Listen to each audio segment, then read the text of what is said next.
Hey, Spiritual Girls in a Material World with Kelly Sullivan Walden and Nancy T starts now.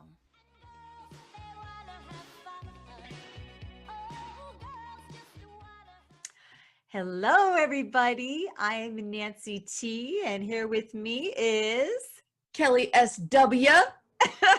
and we are Spiritual Girls in a Material World with a wonderful topic for you today. We are going to talk about FOMO, aka F. Fear Oh, of no. missing Oh. out. So I'm going to let Kelly start the conversation because I think sometimes she tends to suffer from a little bit of FOMO here and there, and we're going to go back and forth and see what you all think, and we want to hear about your feelings about it in the end. So Kelly, I've known you to, from time to time, feel like, oh my gosh, there's that party. I've got to be there. I'm not there. Oh crap. Where are you at with this now? I definitely have to go to FOMO Anonymous. You know what? FOMO is such a great word because you have to laugh when you say it. You can't say FOMO and be totally serious, but I think it is really serious. And I think I have probably been dealing with FOMO my whole life. And doesn't it sound a little bit like foaming at the mouth with FOMO, like rape? I got FOMO. That's So you. we could say that the bright side of FOMO is that you want to do things, you want to participate in life, you want to Be involved. you want to like do it all, right? Yes. You don't want to let life pass you by. It's like, I want to do that. Yes, that sounds good. Ooh, I can see myself doing that. I want me a little some of that. And then obviously the shadow side of FOMO is being completely scattered, never really being anywhere because the grass might be slightly greener over there or slightly more fuchsia over there and ooh, ah. And so there's never completely a marinating in the splendor of this moment. And whoever is calling me, oh, see, if I had FOMO, I would answer that call. But because I am in FOMO Anonymous, I'm putting that on airplane. Nothing's more important than this now. Nothing. So I recently here's where my breakthrough came in. Long story short, I was under the weather. I got a little sick and I had a cold and I knew to take care of myself, I just needed to rest. And that's not normally like me. I like to be active and out there, but I just made myself totally TLC out, resting, chilling. And I was on the mend. I was starting to feel better. And I was invited to a gathering right before the big eclipse that just happened. So if you're watching or listening in real time, you know what a big event that was in the Northern Hemisphere, I believe. Yeah, just, I don't know, whatever. Anyway, we had northern to me. So it was the night before the eclipse, and it was the total eclipse of the sun by the moon.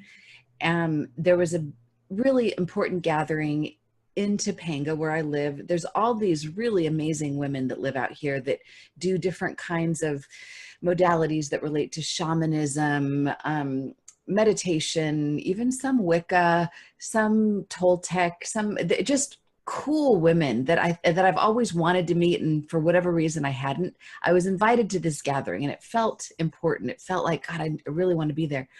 But as the event approached, I could tell if I went, I would be pushing it.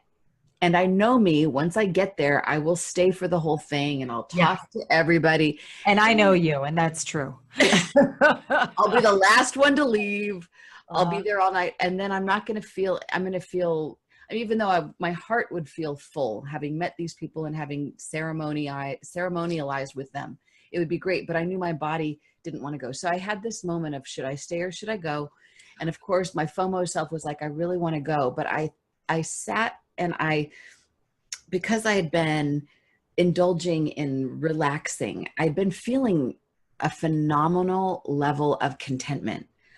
Like, even though I was sick, and when you're sick, you're supposed to be kind of bummed and kind of blue and kind of depressed, I was actually really happy, a happy sick person, because I was like, oh, I just get to be where I'm at and look at all of the things that are around me. And I was just in such a, like an appreciation of my life and the simple things. And I was feeling like I didn't want to go anywhere. Anyway, so I took this moment of just like a meditative breath, like, should I stay or should I go? And I really felt, here was my like cosmic aha.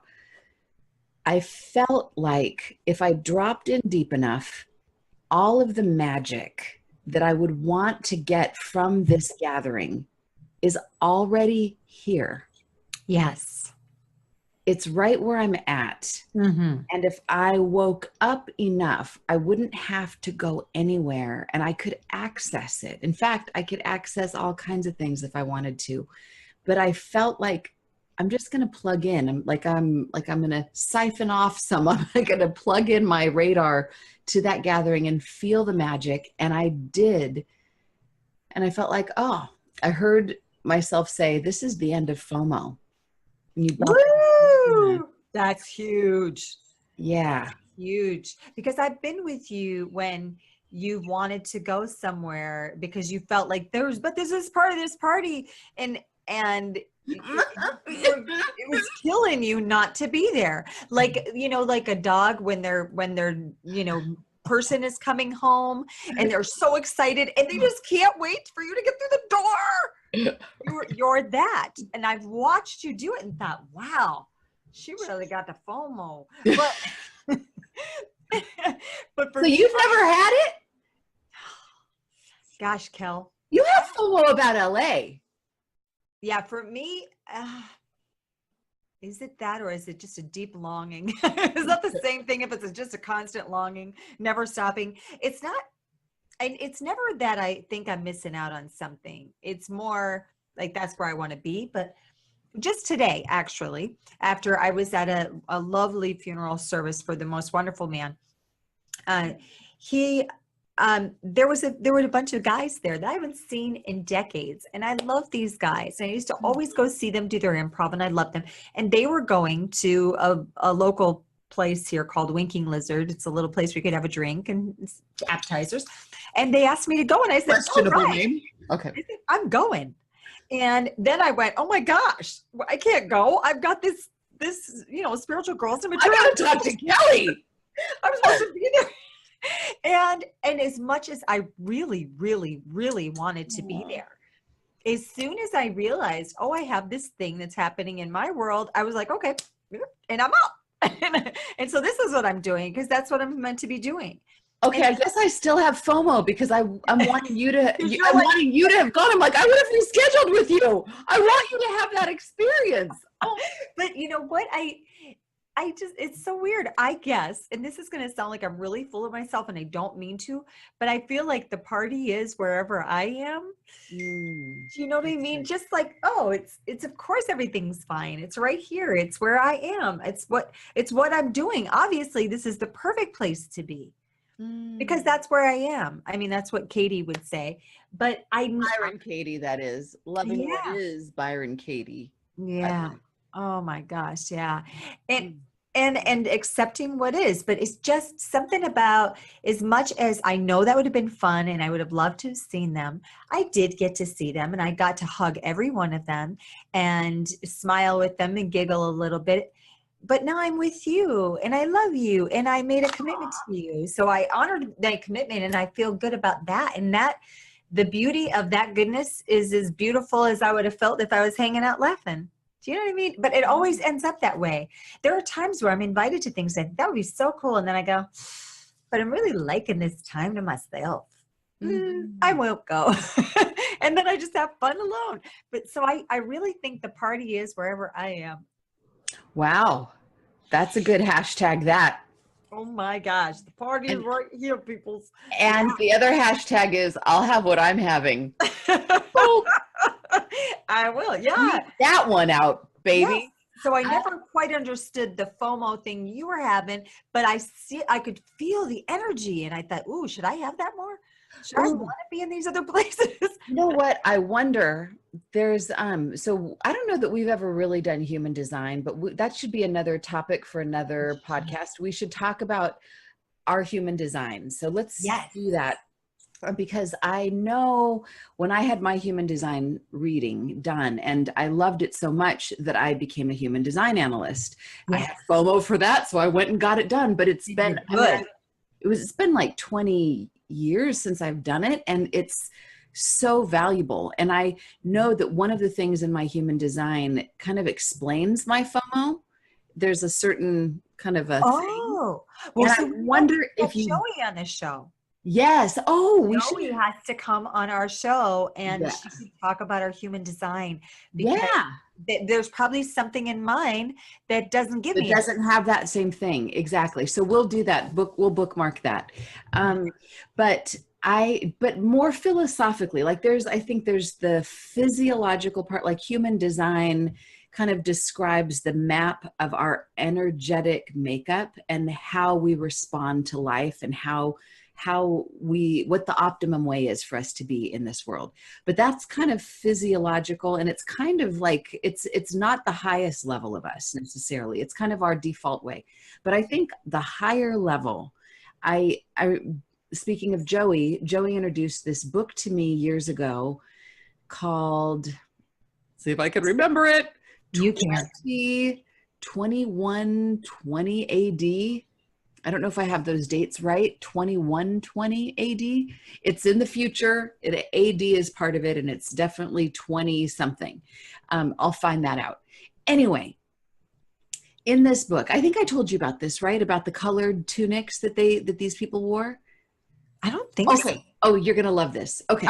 So this relates to FOMO. So it's about this futuristic society, and it's like an ideal future, and there's a dystopian future side by side, and they kind of collapse. 2150 AD is the name of the book.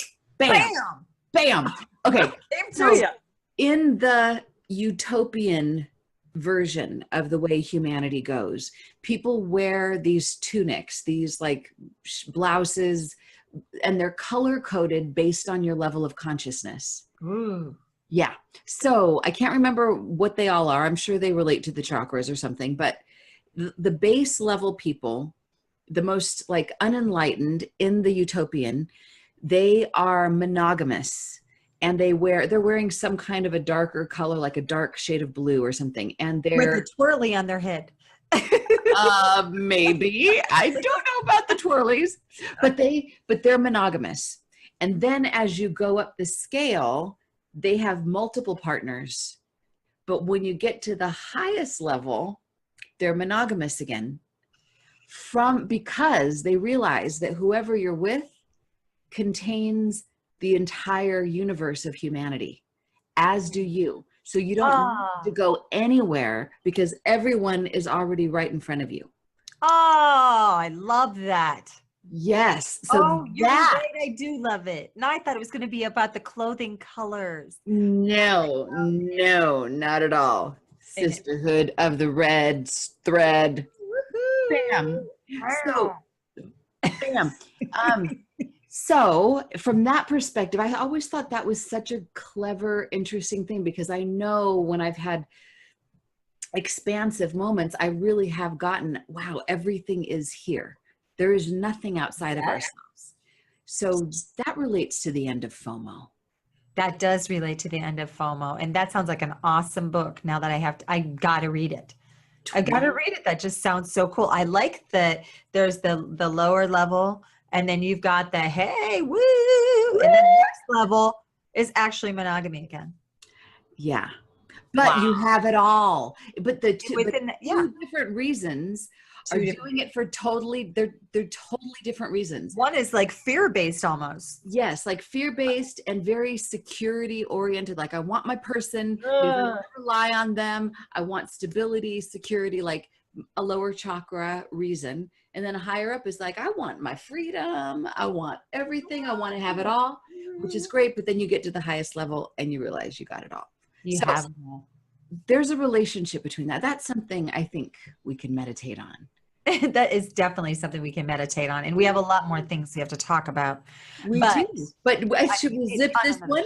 Wrap this one in a bow? I think you should. Except I think we do have one product placement to talk about. And it has to do with your new microphone. Oh my gosh, I do. I have one. Okay. This is a Yeti, and it's a blue. It's by blue. But It's called a blue Yeti. You and I are Twinkies. Do you have a blue Yeti? It's a blue Yeti, except mine's not all silver. Mine's Wait a minute, black. does yours say blue Yeti? It does. And you have blue eyes. I love your eyes. Oh gosh. I think that I love your eyes. but I think that you see everything lighter and brighter because they're so crystal clear like the ocean.